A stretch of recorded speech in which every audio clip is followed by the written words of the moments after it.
स्वागत है आपका। ब्रेक के बाद लोकसभा में कल वक्फ संशोधन बिल पेश होगा। बिल दोपहर 12 बजे लोकसभा में पेश किया जाएगा।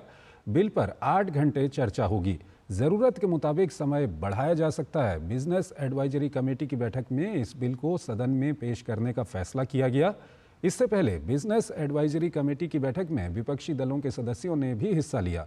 विपक्षी दलों के सदस्यों ने आरोप लगाया कि सरकार विपक्ष से जुड़े मुद्दों को लेकर गंभीर नहीं है। 2 अप्रैल को वक्फ अमेंडमेंट बिल को मैं टेबल करना चाहता हूं फॉर कंसिडरेशन एंड पासिंग, पारित होने के लिए। उसके बाद हमने 8 घंटे के लिए मान लिया गया है कि चर्चा 8 घंटे का होगा, और बढ़ाना चाहता है तो हाउस में स्पीकर सेंस लेकर के बढ़ा सकते हैं।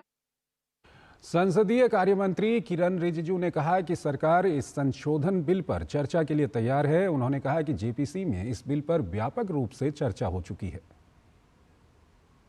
हम तो चर्चा चाहते हैं और जेपीसी ने व्यापक रूप से इस बिल का स्क्रूटनाइज किया, चर्चा किया और पार्लियामेंट में फिर से टेबल किया रिपोर्ट को। फिर कैबिनेट ने इसको जांच करके अच्छा से इसमें जो प्रोविजंस है उसको देख करके फिर से आज हम बिल को लाने का बात कर रहे हैं। हर पॉलिटिकल पार्टी को अपना मत रखने का अधिकार है और देश सुनना चाहता है कि किस पॉलिटिकल पार्टी वक्फ अमेंडमेंट बिल में क्या पोजीशन रखता है, ये सुनना चाहता है। इस बीच भाजपा ने सभी लोकसभा सांसदों को 2 अप्रैल को और राज्यसभा सांसदों को 3 अप्रैल को सदन में उपस्थित रहने के लिए व्हिप जारी किया है। लोकसभा में 2 अप्रैल को और राज्यसभा में 3 अप्रैल को वक्फ संशोधन बिल पेश किया जाएगा।